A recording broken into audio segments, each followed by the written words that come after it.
Assalamualaikum dan salam sejahtera Nasional 8 bersama saya Zarul Fahmi Khairuddin. Saya Hani Muhili. Berikut antara paparan utama bagi edisi Isnin 19 Disember.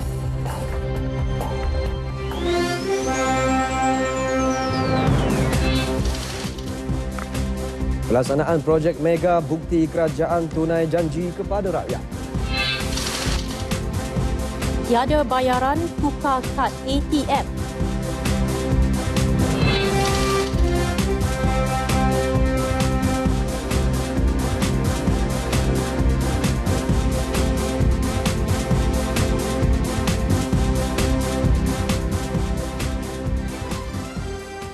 Perdana Menteri Datuk Seri Najib Tun Razak hari ini melancarkan pakej 3 Fasa 1A projek Lebuhraya PAN Borneo Sabah di Sekolah Menengah Kebangsaan SMK Sepagaya Lahad Datu. Pakej melibatkan jajaran Jalan Pintas Lahad Datu itu sekaligus melengkapkan Fasa 1A projek berkenaan yang turut melibatkan dua lagi pakej yang telah dilancar sebelum ini iaitu jajaran Papar Donggongon dan Tawau.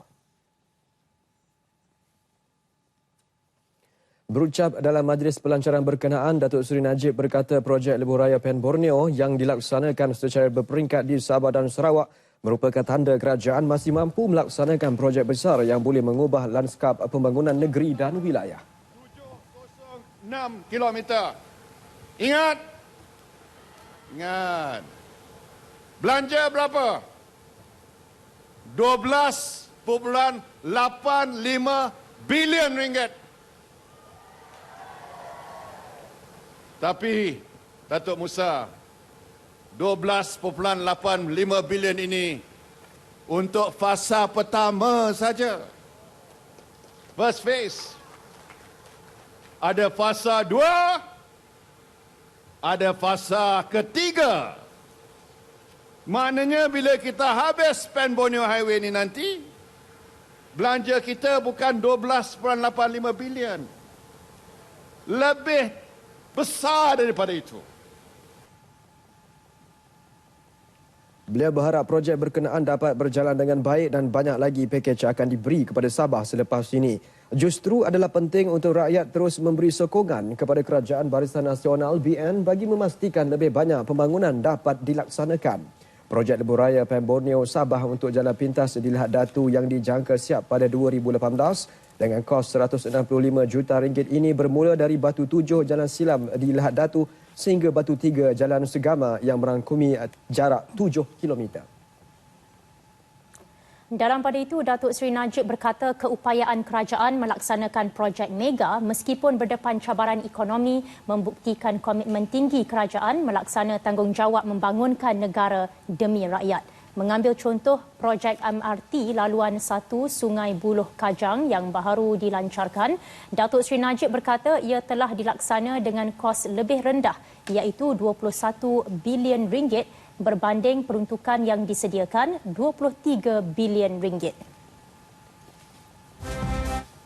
Saya nak nafikan pembangkang yang katanya kononnya projek ini menelan belanja 100 bilion. Ini satu fitnah, ini satu hasutan. Hakikatnya Kerajaan Barisan Nasional telah melaksanakan projek MRT ini lebih rendah daripada bajet yang ditetapkan. Pada majlis pelancaran projek PAN Borneo Sabah melibatkan Jalan Pintas Lahad Datu itu, Datuk Seri Najib turut menyerahkan surat setuju terima kepada kontraktor yang berjaya bagi pakej WP21 Lahad Datu Bypass, kontraktor Bumiputra Grade 1 CIDB dan kontraktor Bumiputra Kelas F Pukonsa. Turut hadir Ketua Menteri Sabah, Datuk Seri Musa Aman dan Menteri Kerja Raya, Datuk Seri Fadilah Yusof. Dalam perkembangan lain, Datuk Seri Najib memberi jaminan kerajaan akan terus memberi keutamaan tinggi kepada soal keselamatan di Sabah, khususnya di kawasan pantai timur negeri. Malah kata beliau kesungguhan dalam menangani isu keselamatan di kawasan Zon Selamat Timur Sabah (S-Zone) telah menampakkan kejayaan. Antaranya, anggota keselamatan berjaya membunuh 3 penjenayah rentas sempadan dalam kes berbalas tembak pada 5 Disember lalu. Ini kita harap akan memberi amaran yang jelas bahawa kita ni amat serius dan kita akan gunakan apa cara sekalipun untuk menjamin keselamatan untuk rakyat Sabah, khususnya di kawasan Pantai Timur ini. Saya juga diberitahu bahawa pengkalan hadapan helikopter base di Lahad Datu mengikut Kementerian Pertahanan dijangka siap pada bulan Oktober tahun hadapan. Jadi maknanya penambahan aset dan kekuatan kita akan jalankan secara berterusan. Bagi Ketua Menteri Sabah Datuk Seri Musa Aman, pembinaan PEN Borneo itu memberi manfaat jangka panjang kepada rakyat termasuk mempercepatkan pembangunan negeri. Beliau berkata ia melibatkan kemahiran dan teknologi tinggi yang akan memberi peluang pekerjaan luas kepada anak-anak tempatan termasuk kontraktor, jurutera dan tenaga kepakaran lain terlibat dalam projek berskala besar. Jelasnya sebagai kerajaan yang prihatin dan bertanggungjawab, Barisan Nasional BN tidak pernah berhenti daripada meneruskan agenda pembangunan untuk rakyat demi keselesaan semua. Berucap pada majlis pelancaran lebuh raya PEN Borneo tersebut, beliau turut menyatakan keyakinan projek tersebut akan mewujudkan limpahan ekonomi dan merangsang pertumbuhan sektor yang lain berikutan lokasinya yang strategik. Kerajaan dapat memendekkan masa perjalanan dan memudahkan pengguna jalan raya. Secara tidak langsung ekonomi pada masyarakatnya pun akan meningkat di masa hadapan. Kami berharap dengan adanya pembangunan ini akan dapat menaikkan taraf ekonomi, sosioekonomi. Projek berkenaan merangkumi pembinaan jalan raya baharu 4 lorong 2 hala yang bakal memendekkan jarak dan masa perjalanan penduduk dari Tawau ke Sandakan atau sebaliknya daripada 17 km kepada 7 km. Mesyuarat tergempar Menteri-Menteri Luar ASEAN berlangsung di Yangon, Myanmar khusus membincangkan krisis di negeri Rakhine. Ia dimulakan dengan taklimat oleh Kaunselor Negara itu, Aung San Suu Kyi, berhubung situasi yang berlaku di sana. Mesyuarat mencari langkah bagi meredakan ketegangan antara penduduk Buddha dan masyarakat Islam Rohingya di wilayah itu. Pertemuan hari ini dilakukan pada hari sama dengan pendedahan laporan yang dikeluarkan Kumpulan Hak Asasi Manusia Amnesty International yang menyatakan bahawa tindakan tentera Myanmar mungkin merupakan jenayah kemanusiaan berdasarkan keganasan yang dilakukan terhadap masyarakat Islam minoriti di negara itu. Amnesty International turut menuduh tentera Myanmar melakukan pembunuhan besar-besaran, merompak dan merogol.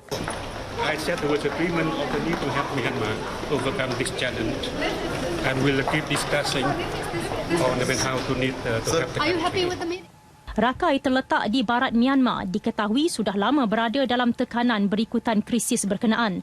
Menteri Luar Datuk Seri Anifah Aman sebelum ini berkata walaupun ia hanya langkah pertama ke arah menyelesaikan masalah itu, ia juga merupakan suatu langkah positif dan menuju ke arah yang tepat. Mesyuarat memberi peluang kepada Malaysia untuk menyuarakan dengan lantang pendirian tegas berhubung isu berkenaan. Susulan kejadian tebusan di Bandar Karak Selatan, Jordan. 20 pelancong Malaysia yang berada di lokasi kejadian disahkan selamat manakala 2 warga Malaysia yang cedera telah pun diberi rawatan di hospital berdekatan dan dilaporkan stabil. Menurut kenyataan yang dikeluarkan Wisma Putra, kumpulan pelancong Malaysia itu diselamatkan pasukan keselamatan Jordan dan telah diberi perlindungan termasuk bantuan oleh pihak berkuasa negara itu. Pihak kedutaan juga mengeluarkan peringatan kepada rakyat Malaysia terutama pelajar di Universiti Muqtah bagi mematuhi arahan keselamatan. Serangan petang semalam di kawasan pelancongan telah menyebabkan sekurang-kurangnya 4 lelaki bersenjata dipercayai penyerang terbunuh. Turut dilaporkan terbunuh 7 anggota polis, 2 penduduk tempatan dan seorang pelancong dari Kanada, manakala 34 lagi termasuk 2 pelancong asing cedera. Serangan ke atas Karak Castle di Bandar Karak terletak 132 km ke selatan ibu kota Amman. Sekurang-kurangnya 15 badan bukan kerajaan NGO sedang disiasat berkenaan salah guna dana asing untuk menganjurkan pelbagai aktiviti menjatuhkan kerajaan. Bagaimanapun, menurut Ketua Polis Negara Tan Sri Khalid Abu Bakar, identiti NGO itu hanya akan didedahkan selepas siasatan selesai. Katanya NGO terlibat diminta memberi kerjasama sepanjang siasatan dijalankan dan tidak perlu takut sekiranya tidak menyalahguna dan tidak melanggar undang-undang. Mereka yang tidak mematuhi undang-undang menggunakan dana itu untuk tujuan-tujuan untuk mengancam demokrasi berparlimen di negara kita, yang ni patut risau. Tan Sri Khalid berkata demikian pada sidang media selepas merasmikan Majlis Penutupan Persidangan Polis Bantuan Malaysia ke-28 di Kulai. Tambahnya, polis mengambil perhatian serius terhadap mana-mana NGO yang menggunakan dana asing untuk mengancam demokrasi berparlimen dan mereka akan disiasat bagi mengelak sebarang aktiviti salah guna. Jumaat lalu, Timbalan Menteri Dalam Negeri Datuk Nur Jazlan Mohamad memaklumkan terdapat 20 NGO dikenal pasti menerima dana asing untuk tujuan yang tidak dinyatakan kegunaannya dalam perlembagaan pertubuhan masing-masing.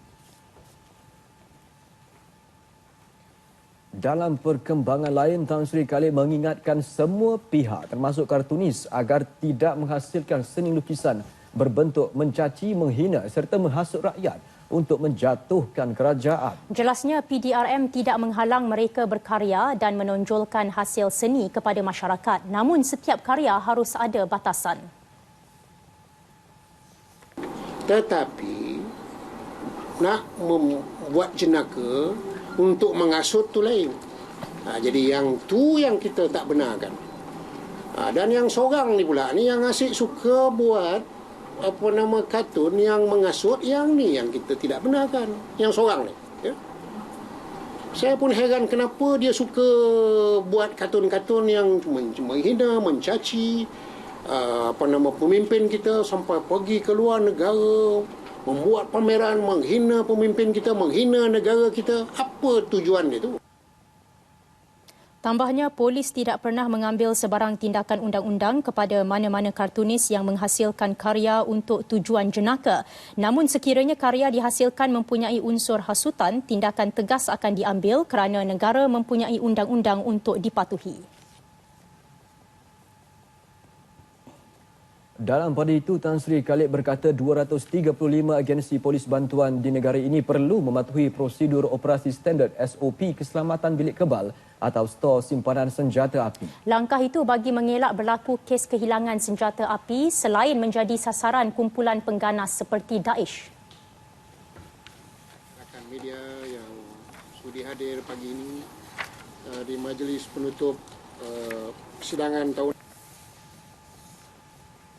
Ya, memang kita tahu bahawa kumpulan Daesh ini mengsasarkan untuk melancarkan serangan bukan saja di tempat-tempat awam tetapi juga kepada anggota polis, termasuk polis bantuan. Jadi saya mengingatkan polis bantuan supaya sentiasa juga berawas, berhati-hati kerana mereka juga boleh dijadikan sasaran, termasuk tempat-tempat simpanan senjata api.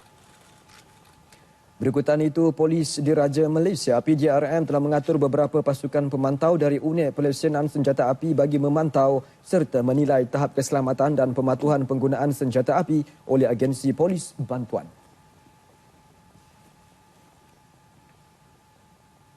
Hampir 3.9 juta pengguna di sekitar Lembah Kelang mula menghadapi gangguan bekalan air hari ini dan dijangka berlarutan sehingga Sabtu ini. Ia ekoran kerja penyelenggaraan Tenaga Nasional Berhad TNB di pencawang masuk utama PMU di Bukit Badung, Kuala Selangor. Gangguan akan melibatkan lebih 707,000 akaun di lebih 800 kawasan di Petaling, Klang, Shah Alam, Gombak, Kuala Langat, Hulu Selangor, Kuala Selangor dan Kuala Lumpur. Menurut Suruhanjaya Perkhidmatan Air Negara, kerja penyelenggaraan TNB dan henti tugas berkenaan akan dilaksana selama 16 jam mulai 8 pagi. Ia sekaligus menjejaskan operasi di loji rawatan air utama Sungai Selangor yang membekalkan air kepada 60% pengguna di Lembah Kelang. Menurut TNB, kerja penyelenggaraan itu tidak boleh ditangguh lebih lama lagi kerana situasi peralatan di PMU tersebut semakin meruncing dan jika ditangguh akan memberi kesan kepada bekalan elektrik dalam tempoh yang lama.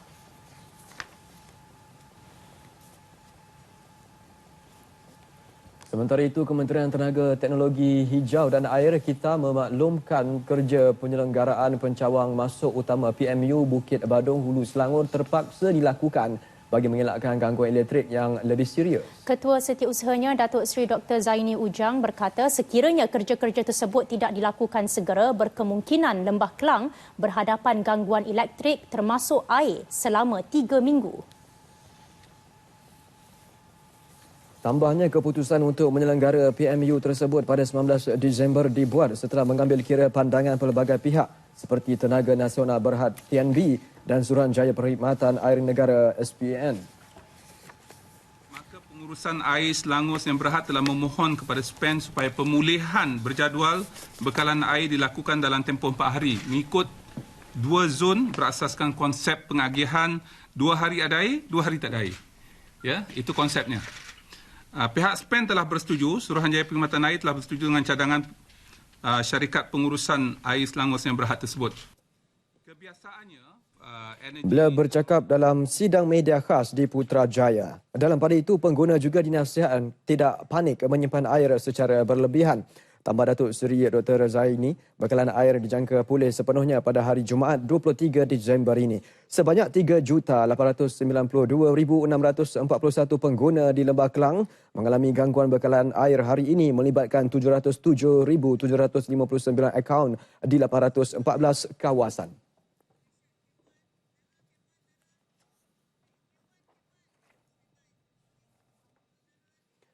Mengambil kira kesukaran berdepan dengan gangguan bekalan air di musim perayaan, syarikat air disaran menyedia bekalan elektrik alternatif bagi meringankan impak gangguan bekalan elektrik ke atas pengoperasian loji rawatan air. Dalam situasi yang dialami ketika ini, set jadukuasa atau sumber bekalan elektrik kedua boleh disewa daripada pihak luar ketika kerja penyelenggaraan TNB dijalankan.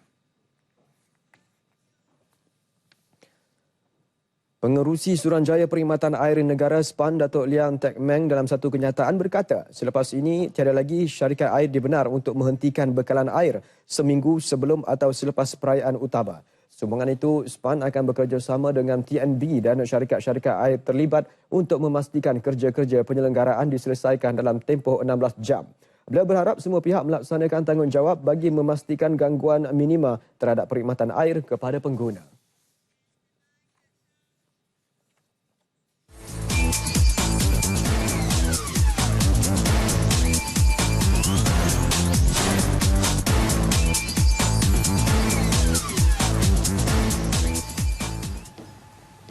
Laporan persidangan Dewan Negara. Nisbah antara pendatang asing yang bekerja secara sah dan pendatang asing tanpa izin parti dalam negara adalah 3:1. Kadar tersebut direkod berdasarkan 10,554 operasi mengesan parti yang dijalankan dari 1 Januari hingga semalam. Timbalan Menteri Dalam Negeri Datuk Nur Jazlan Mohamad berkata perangkaan terbaru itu menyangkal dakwaan bahawa 41% daripada pekerja asing di Malaysia tidak memiliki permit sah. Ini penjelasan beliau. 41% orang parti daripada jumlah tersebut pekerja asing tanpa permit sah adalah kurang tepat. Kerana sehingga ini iaitu 18 Disember 2016 Jabatan Immigration telah berjaya menangkap seramai 49,222 orang parti untuk merekodkan dan merekodkan 169,712 orang parti yang menyertai program 3+1 iaitu program penghantaran pulang secara sukarela. Menjawab soalan Senator Datin Rahimah Mahamat, Datuk Nur Jazlan memaklumkan sehingga 30 November pula Jabatan Imigresen merekodkan 1.85 juta pekerja asing sah. Tegasnya pelbagai langkah telah dan sedang dilaksana kementerian bagi membendung kemasukan parti termasuk memperkenal proses tapisan awal melalui pengeluaran visa di Kedutaan Malaysia seluruh dunia. Dewan dimaklumkan sepanjang tahun ini 1,728 pelajar ditangkap kerana terlibat dengan penyalahgunaan dadah. Daripada jumlah tersebut, 1,716 adalah lelaki, manakala 12 lagi perempuan. Data tersebut diperoleh hasil ujian air kencing yang dibuat Agensi Anti Dadah Kebangsaan AADK dan hasil tangkapan polis. Kesemua yang terlibat telah melalui sesi kaunseling khas oleh pihak AADK.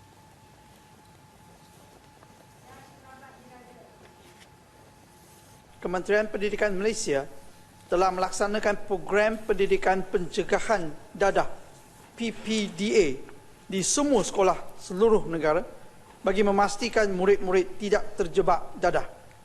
Program PPDA dilaksanakan menerusi 4 strategi yang melibatkan bidang pengurusan, kurikulum, co-kurikulum dan pembangunan sasiah. Program pendidikan pencegahan dadah ini dilaksanakan secara menyeluruh dan bersepadu dengan melibatkan AADK, KKM, PDRM dan pemadam serta NGO yang berkaitan. Beliau menjawab soalan Senator Datuk Profesor Dr. Sim Kui Hian berkenaan statistik tentang isu dan masalah penyalahgunaan dadah dalam kalangan pelajar serta inisiatif yang dilaksana. 25 spesies daripada 500 tumbuhan ubatan dikenal pasti untuk dibangunkan sebagai produk prototipe yang boleh dikomersil.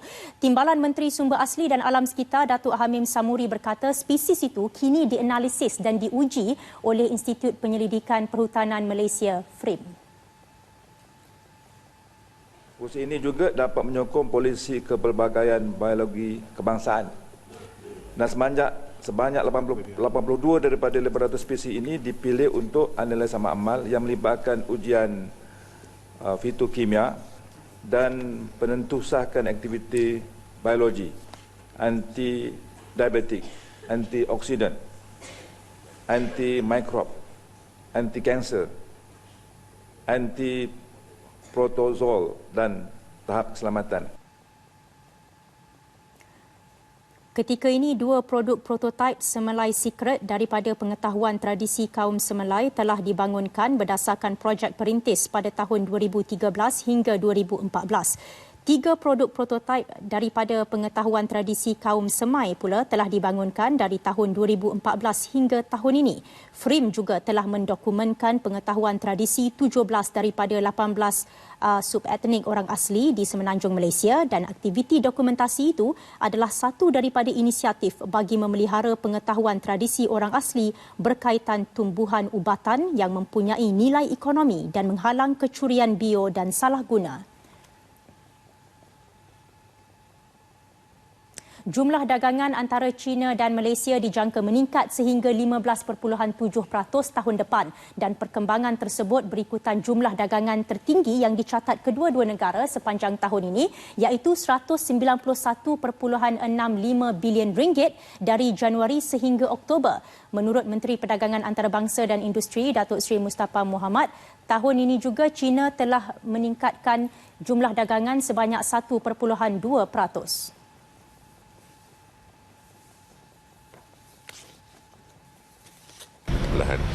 China nombor 1, 15.7% jumlah dagangan kita dengan China nombor 1 sudah pun besar dan dengan hubungan yang baik antara Malaysia dan China, kita rasa peratusan ini akan terus tinggilah.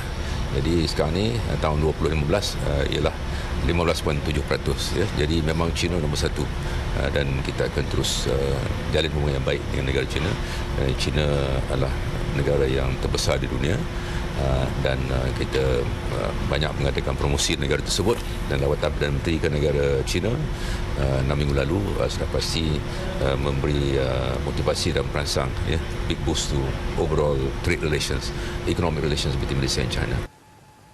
Mengulas lanjut, beliau menegaskan meskipun meningkat secara perlahan susulan Perjanjian Perkongsian Trans-Pasifik TPPA yang masih lagi menjadi tanda tanya, ia mampu memberi impak positif kepada ekonomi negara. Serpihan pesawat yang ditemui di beberapa lokasi dan disyaki milik pesawat penerbangan Malaysia MH370 masih dalam penelitian. Laporan penemuan serpihan-serpihan tersebut akan dikeluarkan sekiranya benar ia ada kaitan dengan pesawat yang hilang pada 2014 itu. Jelas Timbalan Menteri Pengangkutan Datuk Abdul Aziz Kaprawi, sejumlah 22 serpihan ditemukan setakat ini di Afrika Selatan, Mozambik, Mauritius dan Tanzania. Menerusinya, 2 serpihan telah disahkan manakala 4 lagi hampir pasti daripada pesawat MH370. Ini tidak dapat diassemble kerana dan dianya tidak dapat dibuat apa perumusan. Cuma yang kita boleh ambil kesimpulan ialah kapal terbang itu memang jatuh dalam lautan lah. Tetapi punca kemalangan itu tidak dapat disimpulkan selagi tidak dijumpai bangkai pesawat itu. Menurut beliau, terdapat serpihan yang memerlukan penelitian yang terperinci berikutan tiada nombor siri atau butiran lain di atasnya. Pihak kementerian bersama pakar Biro Keselamatan Pengangkutan Australia ATSB dan beberapa agensi keselamatan China masih meneruskan kerjasama dalam pencarian terhadap pesawat terbabit. Namun pencarian MH370 dalam baki kawasan pencarian seluas 10,000 km persegi dijangka selesai tahun ini.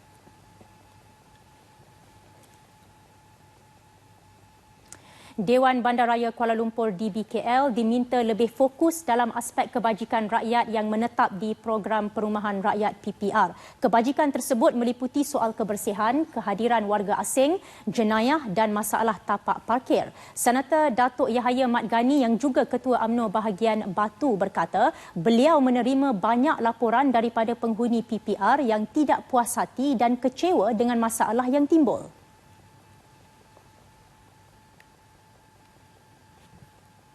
Dari segi sosial kehidupan mereka pun agak memeritkan. Dan kalau kita tengok di Parlimen Batu, masalah-masalah utama yang timbul hari ini di kalangan anak muda, di daerah Sentul contohnya, masalah-masalah dadah, masalah-masalah kecurian, masalah-masalah lepak, mak rempit dan sebagainya. Ini perlu ditangani oleh Dewan Bandaraya. Di samping kita memberi kerjasama di peringkat bahagian di peringkat Parlimen untuk supaya melihat masyarakat di Parlimen Batu terkawal dalam keadaan yang baik.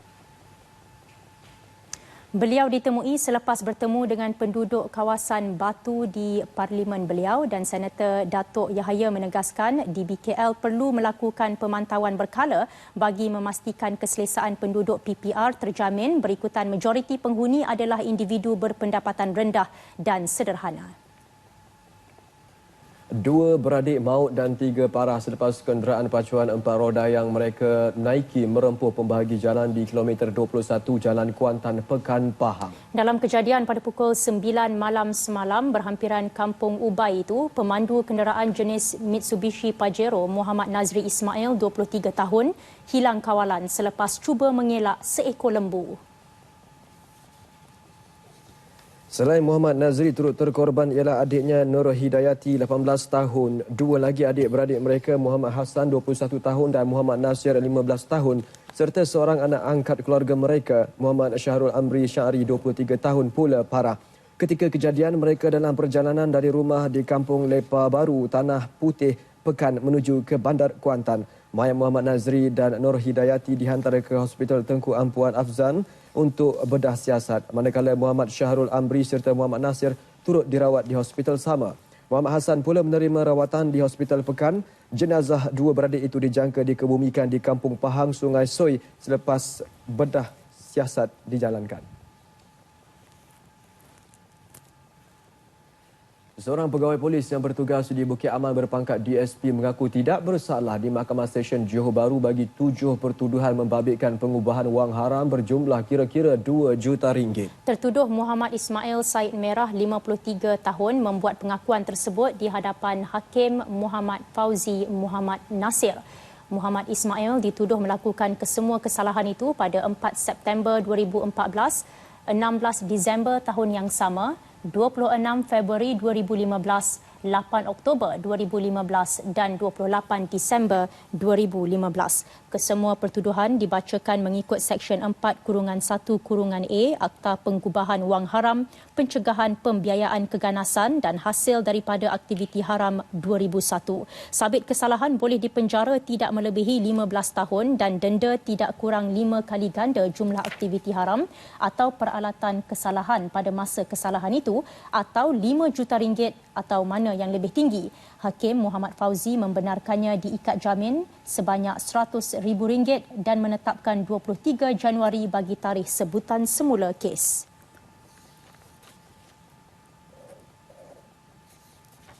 Semakan semula, elon-elon penjawat awam akan dibawa dan dibincangkan pada mesyuarat Kabinet Rabu ini. Itu antara beberapa perkara yang dituntut Kongres Kesatuan Pekerja-Pekerja dalam Perkhidmatan Awam QPEX kepada kerajaan. Timbalan Perdana Menteri Datuk Seri Dr. Ahmad Zahid Hamidi berkata tuntutan QPEX berkenaan akan diambil perhatian berikutan elon-elon itu tidak disemak sejak 14 tahun lalu. Selain itu juga permohonan Kongres untuk mewujudkan Majlis Perundingan Gaji Kebangsaan bagi sektor awam akan turut dibawa Kementerian Sumber Manusia pada mesyuarat berkenaan.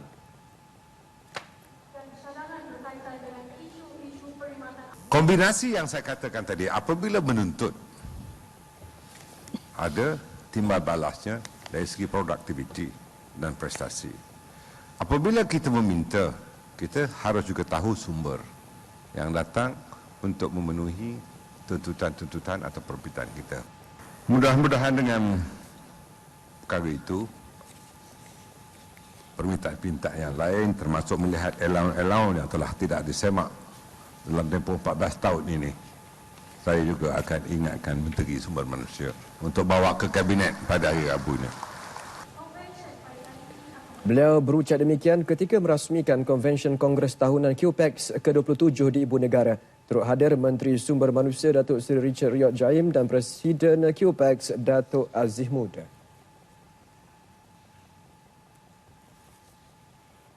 Kerajaan akan menubuhkan pasukan petugas khas bagi memperkasa siasatan dan penguatkuasaan Akta Anti Pemerdagangan Orang dan Anti Penyeludupan Migran TIPSOM yang akan mula beroperasi tahun depan. Penubuhan pasukan itu dibuat dengan kerjasama organisasi antarabangsa iaitu Pejabat Pertubuhan Bangsa Bersatu mengenai Dadah dan Jenayah UNODC.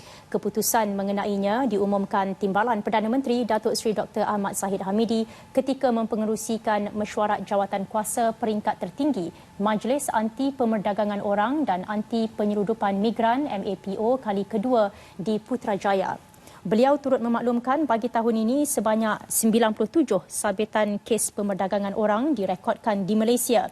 Terdiri daripada 76 kes pemerdagangan orang, 9 kes penyeludupan migran termasuk kes di Wang Kelian dan 12 sabitan kes di bawah Akta Imigresen, Kanun Keseksaan dan akta lain yang berkaitan. Kejayaan itu hasil kerjasama erat dan komitmen berterusan ahli majlis terutama melibatkan Timbalan Pendakwa Raya, pegawai penguatkuasa dan pegawai pelindung kepada mangsa pemerdagangan orang. Selain itu, sehingga November tahun ini, 16 orang mangsa pemerdagangan orang telah diberikan kebenaran untuk bergerak bebas. Peraturan anti pemerdagangan orang dan anti penyeludupan migran kebenaran untuk bergerak bebas dan untuk bekerja bagi warga negara asing 2016 mula dikuatkuasa pada 4 Mei tahun ini.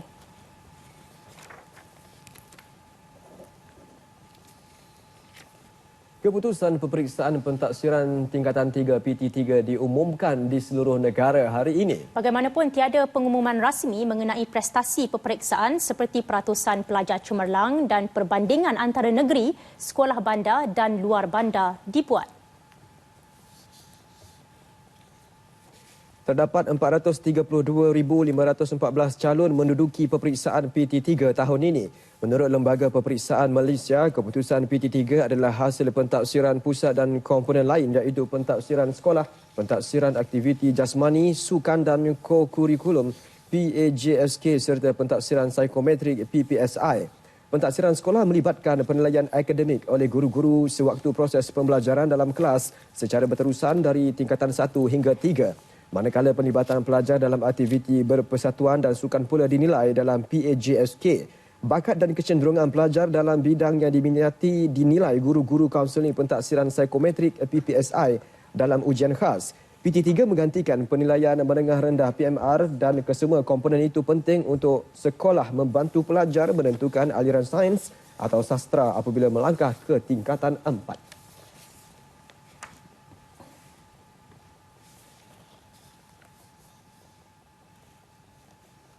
Sementara itu di Selangor, Sekolah Menengah Kebangsaan SMK Shah Bandaraya di Klang menyaksikan 301 pelajar menerima keputusan ujian PT3 mereka. Mereka berpendapat PT3 bukan sahaja dapat menyerlahkan diri daripada segi akademik dan ko-kurikulum, malah aspek kreativiti. Wartawan Zehra Zamri melaporkan. Seawal jam 10 pagi, para pelajar bersama ibu bapa masing-masing hadir ke sekolah untuk mendapatkan keputusan ujian PT3. Masing-masing tidak dapat menyembunyikan perasaan gembira bercampur gementar. Menurut Pengetua SMK Shah Bandaraya, Datin Zanariah Ibrahim, prestasi pelajarnya yang menghadapi PT3 tahun ini lebih memberangsangkan berbanding tahun yang sebelumnya. Okey, Alhamdulillah bagi PT3 untuk SMK Shah Bandaraya meningkat dan memberangsangkan. Dan secara keseluruhan yang kami amat berpuas hatilah. Hari ini kalau kita lihat ramai pelajar bukan saja mendapat pelaporan dari segi dalam untuk PT3 tapi juga untuk mendapat pelaporan untuk 3 komponen lain dalam PBS, dalam pentaksiran berasaskan sekolah. Bagi Manoran Chini Mohan, kejayaannya mendapat 8A 1B itu adalah hasil bimbingan dari guru dan kedua orang tuanya. Bimbingan ayah dan ibu, lepas tu guru-guru, pertolongan daripada rakan-rakan semua, lepas tu kena banyak berdoa, kena rajin ulang kaji lah, banyak buat latihan. Sebab format PT3 ni memang macam tu, kena banyak buat latihan kebat semualah. Saya rasa lebih baik sebab PT3 ni dia lebih kepada aplikasi daripada teori sahaja sebelum ni. Jadi kita perlu berfikir luar daripada kotak lah, dan juga ada penerapan kembayaran berasaskan asas tinggi. Jadi dia membolehkan kita untuk berfikir lebih jauh, lebih tinggi. Sementara itu, Nur Suhailin Abdul Wahab yang sekadar mendapat 4A 4B berpuas hati dengan pencapaiannya kerana menurutnya PT3 bukan sahaja dinilai dari aspek pencapaian akademik tetapi secara menyeluruh. Jujur saya cakap, saya sendiri memang tak mampu dapat ini. Tapi Alhamdulillah cikgu-cikgu sekolah ni memang sangat baik, membantu dari segalanya. Latihan yang cikgu bagi semua buat. Cikgu mengajar pun memang best. Setuju sangat sebab dia tak merangkumi pelajaran saja, tapi dia termasuk dengan kategori sosial kita orang dengan kurikulum kita orang sendiri. So maknanya seorang pelajar tu tak dinilai melalui prestasi pelajaran sahaja. Bagi ibu bapa pula, pelaksanaan PT3 amat sesuai dengan situasi pembelajaran semasa yang tidak menilai kepandaian seseorang pelajar itu hanya daripada bilangan grade A yang diperoleh. Saya nampak bahawa penyediaan untuk ke universiti nanti tidak akan sukar masanya itu. Sesungguhnya memang saya sokonglah sebab saya nampak anak saya terus meningkat maksudnya. Sebabkan kesusahan pada masa sekarang ni, macam ibu bapa harus tahu bahawa kesusahan pada masa sekarang ni sebenarnya membantu anak-anak. Bila mereka masuk universiti nanti, bukan benda-benda yang senang. Maksudnya, saya nampak anak saya sekarang ni dengan sistem ni, anak saya tidak di spoon feed. Maksudnya, cikgu hanya membantu dan selebihnya mereka yang mengerjakannya. Keputusan ujian PT3 ini adalah satu dorongan untuk pelajar terus berusaha dalam peperiksaan yang lebih tinggi sebelum menamatkan persekolahan di sekolah menengah.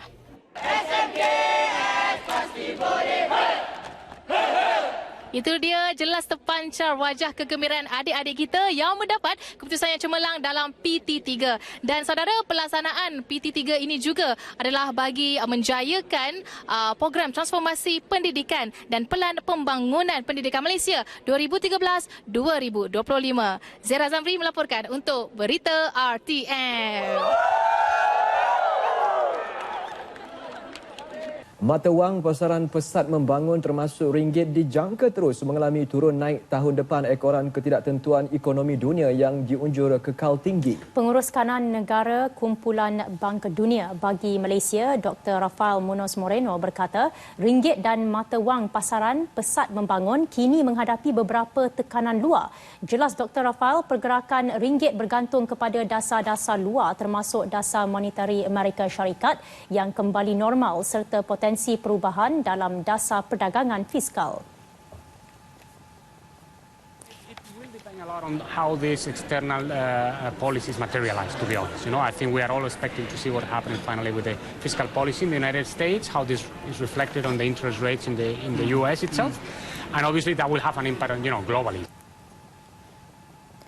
Rundingan keputusan Britain keluar dari Kesatuan Eropah EU yang dijangka bermula dalam tempoh 6 bulan akan datang bakal memberi situasi yang jelas mengenai kesatuan itu. Manakala pilihan raya di Perancis dan Jerman tahun depan pula akan turut mencetuskan kebimbangan sama ada akan berlaku perubahan dasar di kedua-dua negara dan dalam kalangan negara EU. Jelasnya perkembangan tersebut akan turut memberi impak terhadap pergerakan mata wang negara pesat membangun pada 2017. Bank Negara Malaysia menafikan laporan bahawa pemegang kad akan dikenakan fee dan tidak boleh menggunakan kad ATM jika tidak digantikan dengan kad baharu berasaskan PIN.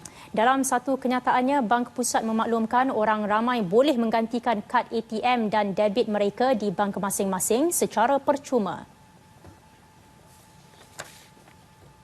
Penggantian kad pembayaran berasaskan tanda tangan sedia ada dengan kad baharu berasaskan PIN merupakan inisiatif industri bertujuan meningkatkan keselamatan penggunaan kad pembayaran di terminal semasa jualan pos. Kad ATM di Malaysia yang juga dapat digunakan sebagai kad debit membenarkan pemegang kad membuat bayaran di terminal pos.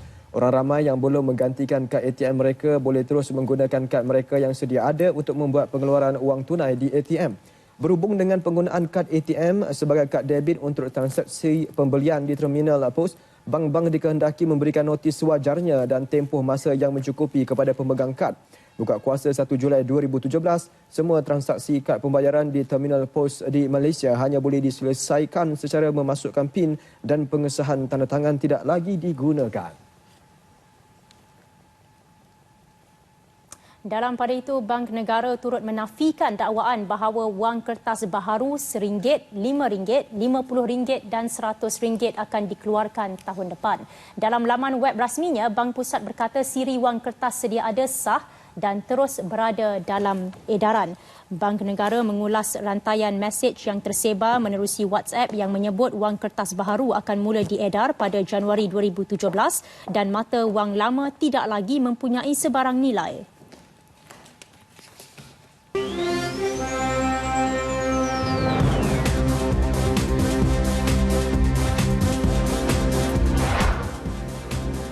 Lim Tiong Kim kurang puas hati prestasi skuadnya.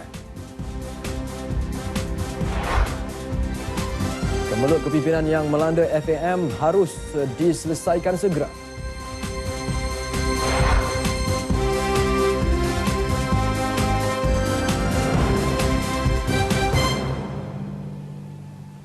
Kita ke laporan sukan. Keputusan memang baik namun masih kurang berpuas hati dengan prestasi yang dipamerkan. Itu tegas pengarah program pembangunan bola sepak negara NFDP Lim Tiong Kim mengenai prestasi turun naik skuadnya.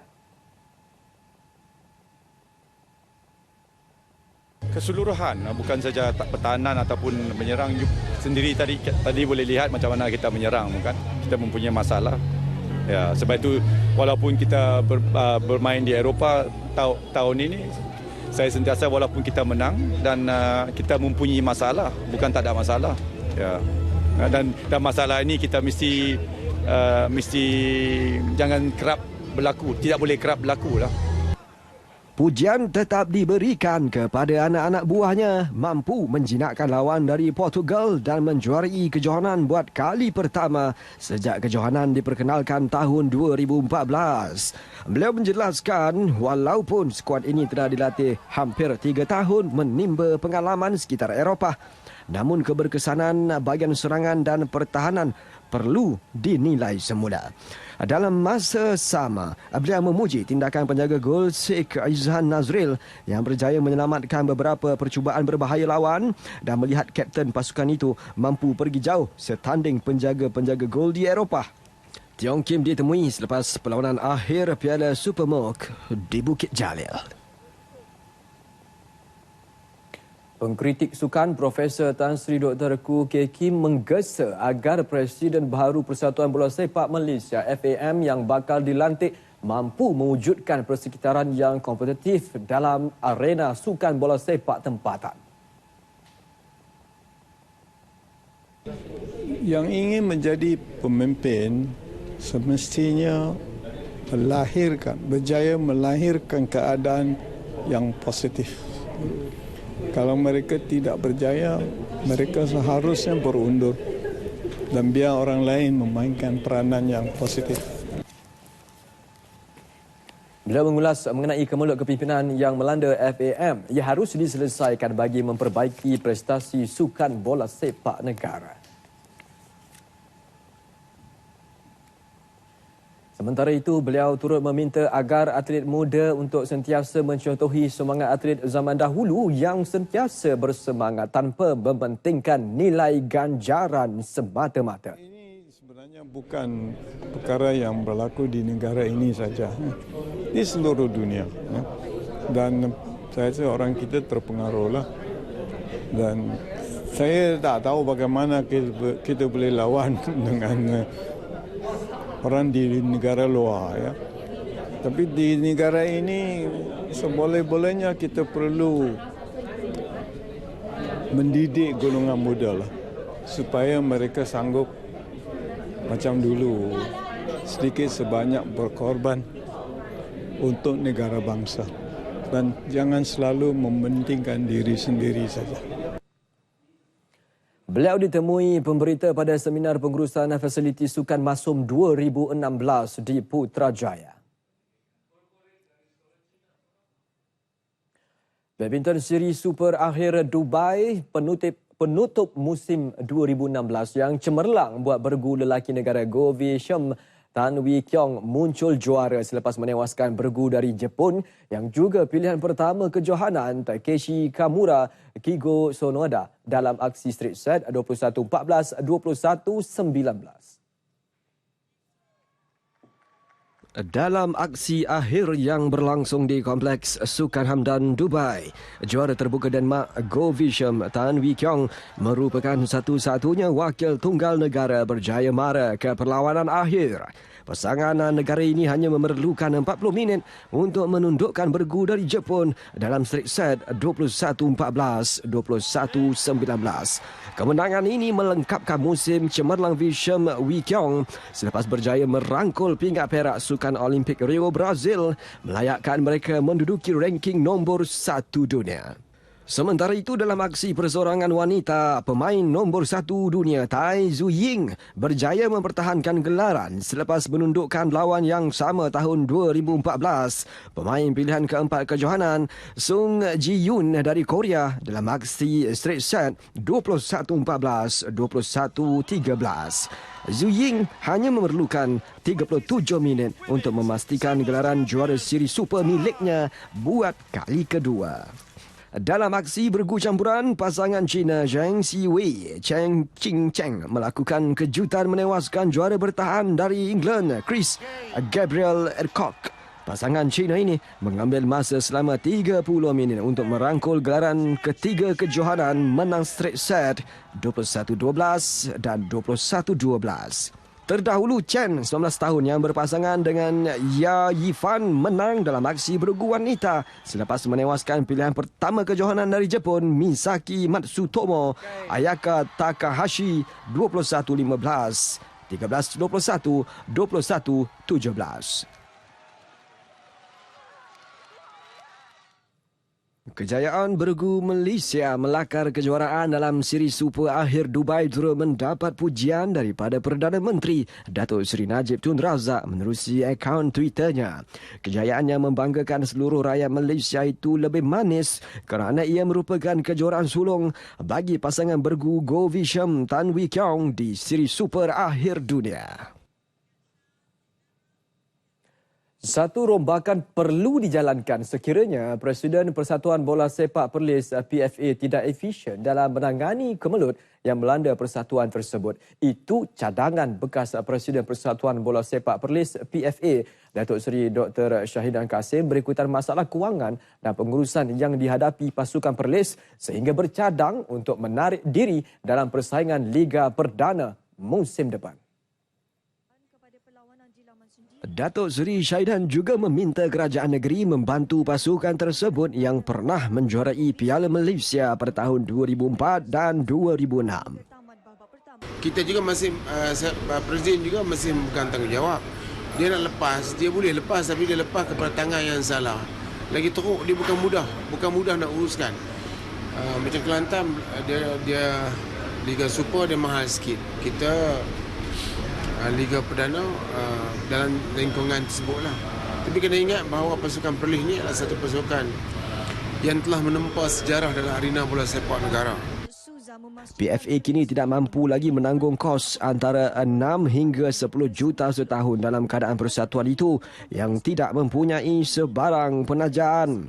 Datuk Seri Dr. Syahidan turut mencadangkan agar kerajaan persekutuan turut memantau perkara terbabit demi pembangunan sukan bola sepak negara terpelihara. Beliau menjelaskan kepada media di lobi Parlimen. Dengan tahap kecergasan tetapi mempunyai kemantapan di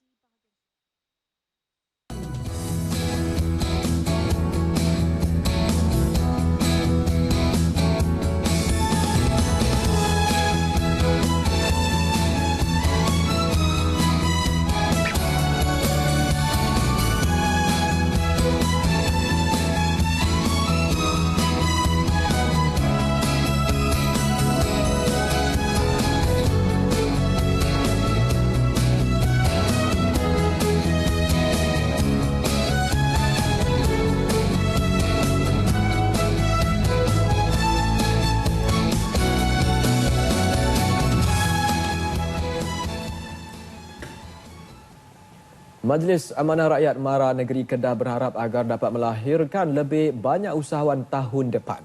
Bagi memastikan objektif yang disasar tercapai, pihak MARA sedia membantu mereka yang benar-benar berminat untuk menjalankan apa jua jenis perniagaan tertakluk kepada syarat-syarat ditetapkan.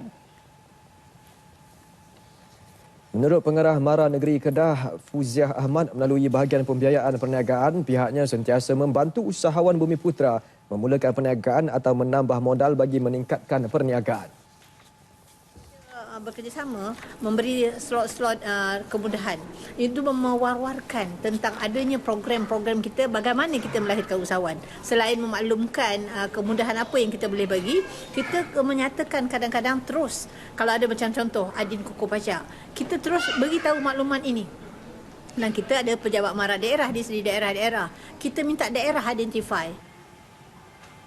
Bercakap kepada media di majlis menandatangani kerjasama strategik MARA Kedah dengan syarikat Mimi Suri Heritage Senin Berhad, pihaknya berbesar hati untuk turut membangunkan usahawan global sedia ada yang berdaya maju serta berdaya saing selaras dengan matlamat program keusahawanan MARA. Kerjasama MARA Negeri Kedah dengan syarikat Mimi Suri Heritage Senin Berhad melalui program usahawan Adin Kukuh Pajak diharap mampu menjana pembangkit dalam meningkatkan ekonomi negara. Harapan saya ialah pada masa akan datang within the next 5 to 10 years Mimi Suri Heritage ni mampu dikenali sebagai satu company yang terkenal dengan konsep kios dan kita boleh jadi king of kios. Maknanya apa saja perniagaan berdasarkan kios ni kita mampu untuk bawa dan kita support industri tempatan sedia ada. Dan semacam kita tahu sekarang dengan ekonomi pun semakin problematik sekarang. I think bisnes yang moden kita sediakan ni is one of the best lah. Program usahawan ACP yang dilancarkan pertengahan September lepas mensasarkan 3,000 usahawan seluruh negara menjelang 2017.